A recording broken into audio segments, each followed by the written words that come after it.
Okay, so we are graduating medical students from the University of Wisconsin. I'm Megan, and I'm soon to be OBGYN intern here at Northwestern. And I'm Rufus. I just matched in psychiatry at the University of Utah, and we're building Nudge. It's an app to improve clinical outcomes for patients with PCOS. Next slide, please. So PCOS, or polycystic ovary syndrome, is a disease that affects 1 in 8 women in the United States. So odds are you know somebody with this disease. Basically, in short, it's a hormone imbalance that leads to acne, weight gain, makes it chemically challenging to lose weight actually, and also near impossible to become pregnant. And down the road, it leads to very serious complications like diabetes and stroke and all the sequelae from those diseases. All these things add up. Every year, over $4 billion, $4 billion with a B dollars is spent on PCOS healthcare costs alone. 75% of those costs are due to the infertility-related costs of PCOS. And this is just a fraction of the total women's health expenditures related to problems in healthcare from insulin resistance. Next slide, please. So 7 months ago, we described the problem of PCOS as such. Next slide, please. Insulin resistance basically causing these metabolic issues. And although this is true, this fact hasn't changed. 80% of women with PCOS have insulin-resistant chemistry. But what we didn't know then was that we weren't seeing the full picture. Over the past 7 months of the competition, as we've talked with patients with PCOS and their providers, an unavoidable fact began to stare us in the face. We weren't building a solution that served the needs of over half our target population. Of the 5 million patients with PCOS in the United States, 57% of them have at least one mental health disorder. And these patients are much less likely to benefit from the recommended lifestyle changes compared to their mentally stable peers. And we'll show you why. Next slide, please.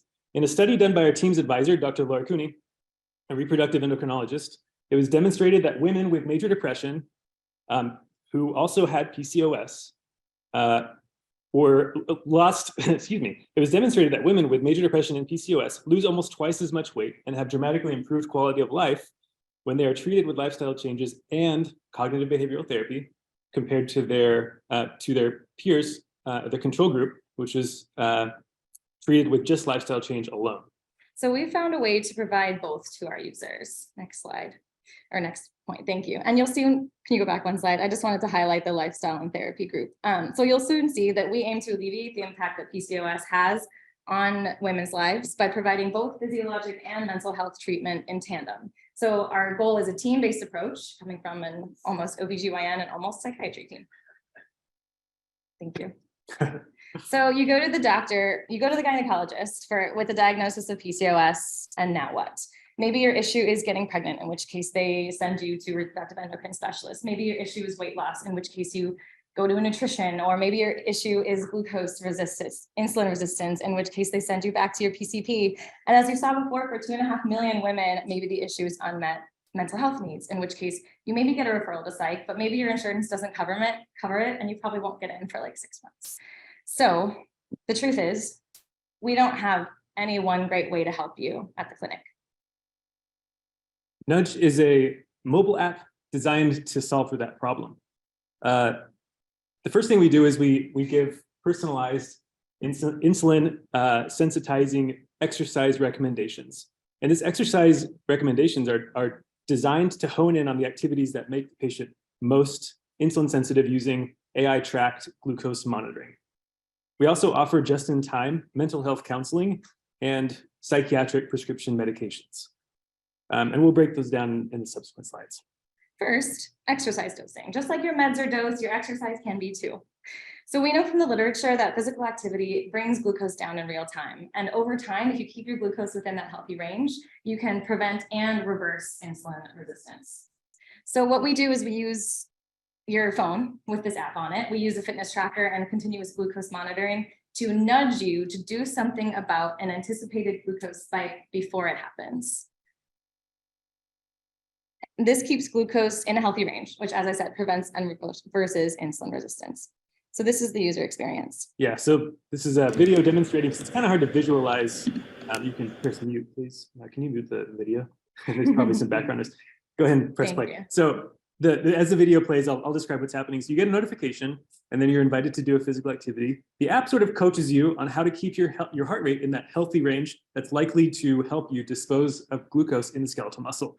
You then complete the activity and log it. And what's not featured in this video is actually an important part of the app, which is that we assign a score to each activity that's based on a set of criteria, including time to starting the exercise from when you get the notification, and things like time that you spend in that target heart rate range. That sort of gives you feedback about how you actually did and how you can improve on the physical activity that you did. And this is, next slide, please. That's great, thank you. So this is the XGBoost model that we currently are using. So as you can see, this patient's actual glucose data is in yellow, and it follows very closely with what our model predicts and with what those anticipated spikes are. But knowing when a glucose spike is coming isn't exactly the most. You can go back a slide. It's helpful, but it's a little bit anxiety inducing if you don't know what to do as a result. And so our app will give you something to do about it. When the app predicts that a glucose spike is likely to happen, we make personalized recommendations of activity that the patient can do, that you can do, to prevent the glucose spike and help you stay in a normal range. And the cool thing about this exercise recommendation is that it's personal, right? It's designed by your body for your body, and it's targeted to your exact metabolic needs almost in real time. Next slide.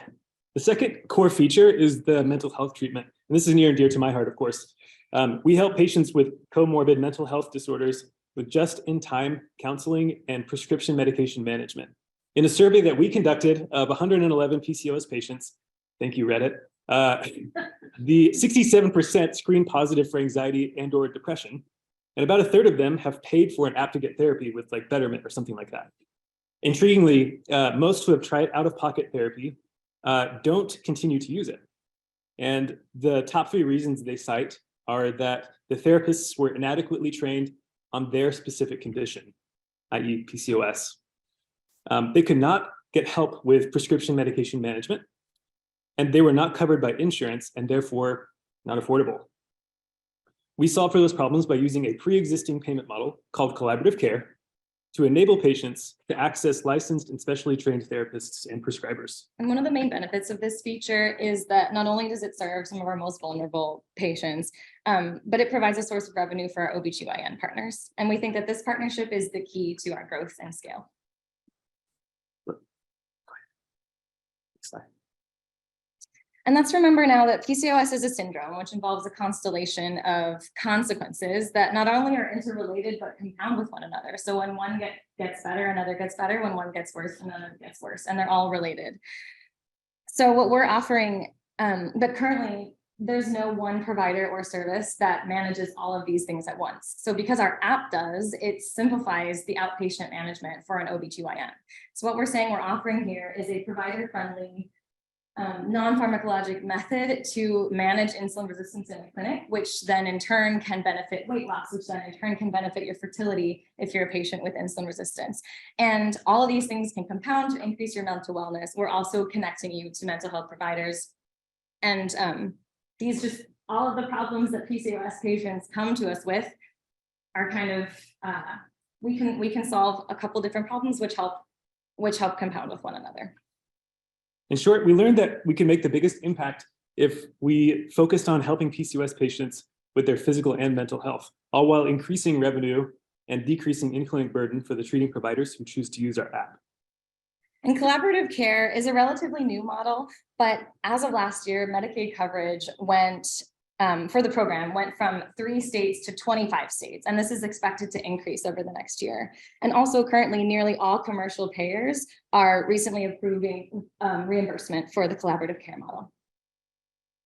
So we started the competition in the fall without much in the way of a coded product. At this point, we have the lifestyle part of the app by and large coded, and we have it built with Dexcom integration. And we have begun testing it internally within our team. We have also tested and begun to deploy the predictive ML model, although deployment has proved to be a little bit difficult. After the finals, we will develop the mental health features and test it with users.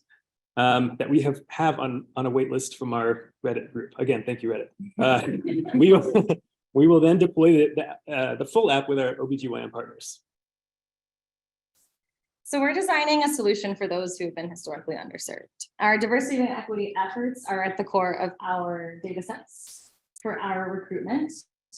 And with populations that are most at risk for severe morbidity and mortality because of this disease, especially now that the collaborative care model has been systemically shown to reduce racial and ethnic minority disparities. So in general, the more patients we reach, the more we elevate those who are historically underserved in medicine. So one of the reasons why I think it's really unique that we're working on this is that we have pretty decent founder market fit. We are solving this problem for ourselves. I'm a psychiatry resident, or nearly so.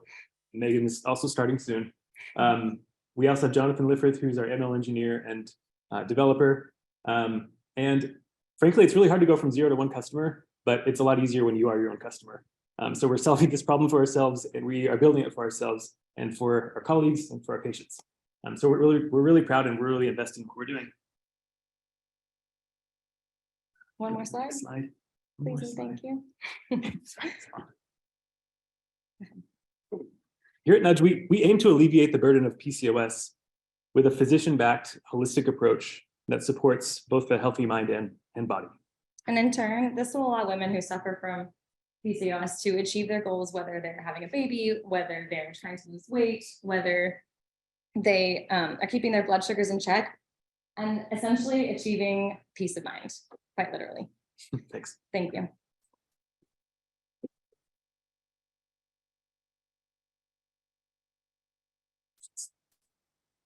I guess, earlier, is there integration points that you can make with like Oura Ring or the Apple Watch that would give you more robust data sets? Have you investigated that at all? Yeah, so something we didn't mention is that we do have Dexcom integration. We're also built on top of Apple Health, or the HealthKit API. So we're coded in Swift at this present moment, and we're planning to also code it in Kotlin, although we're just starting with the Swift in that environment. It's a great question about Oura Ring. My understanding is that they also kind of upload their data in real time to Apple Health. So if you're built on Apple HealthKit, you sort of have access to all that data that's collecting. So that's where we've decided to sort of find our lane. Again, planning to move to like Google Health and things like that in the future, but it's a really good question. Why does this have to be limited to PCOS? Why indeed? Why indeed? Yeah, that's the question we want to. The other area. Yeah, right. I think that for now, we ended up starting with the patient population because we were initially, maybe like a year ago, thinking about fertility. So we were thinking about a very highly motivated population, and what we ended in was a perinatal population. They're motivated to use non-pharmacologic methods and behavioral change to do something, and with trying to get pregnant, that was a big part of it. So what we ended up realizing that PCOS as a patient population is perfect for like the first leg of our journey with Nudge, because it has these same motivations with fertility, but also has implications for a lot of metabolic imbalances that are derived from insulin resistant chemistry. So because if we can show that it works, then we can scale to diabetes, we can scale to all these other like physiologic applications that PCOS is almost giving us a taste of, with enough breadth, but also enough scope, that like narrow enough scope that we can measure our success and our outcomes more carefully. My question from question to a comment. Mhm. We would encourage you to broaden your scope. So new didn't exist 2 years ago. It's now a $3.5 billion Right. billion dollar market cap. Yeah. You've got an opportunity here where you're doing something different than what else is doing in this market, to be able to actually play exercise on top of continuous glucose monitoring. Dexcom's trying to play in that game. Yeah. And hasn't figured out how to yet. You've got an opportunity with literally every population of patients that everyone is covering. Yeah, I guess it's a matter of time, right? It's a matter of like, do we want to enter sooner or later? I think it's a hair on fire problem for patients with PCOS right now. And it's also a very big problem for other patients, right, in other companies. Yeah. Affects one out of every patient. So I agree. So with your initial patient targeted population, how long before you see success, like based on your own backgrounds, and if you've implemented this formula? Is success in 3 months, 1 month? I have no idea. And the definition of success is what's tricky because of our patient population, all the outcomes can be measured a different way. So if the outcome that if we were measuring success based on kilograms of weight lost, then we could see that in a matter of months. If we're measuring success based on fertility alone, we would need a couple years in order to get all the sample people and see that and have the statistic be meaningful. And so I think that once we have enough like power to run a clinical trial, I think we could have at least a first version of success within 12 months.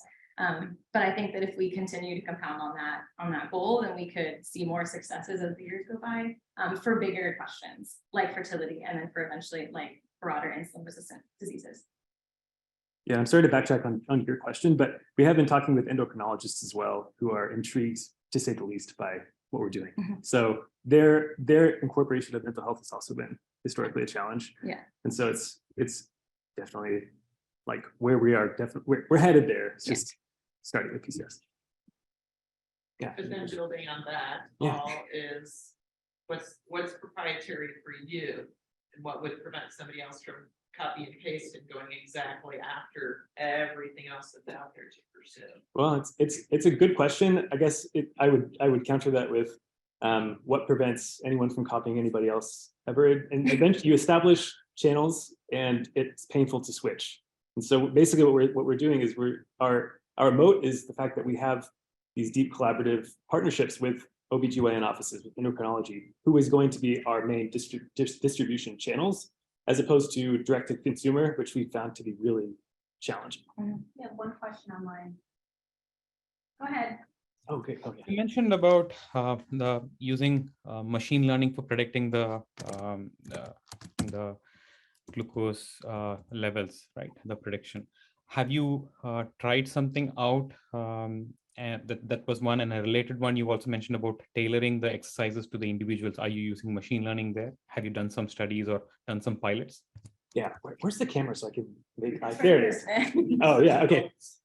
So yeah, that's a great question. The first question is, have we used models previously to fine tune and get to this point? The answer is yes.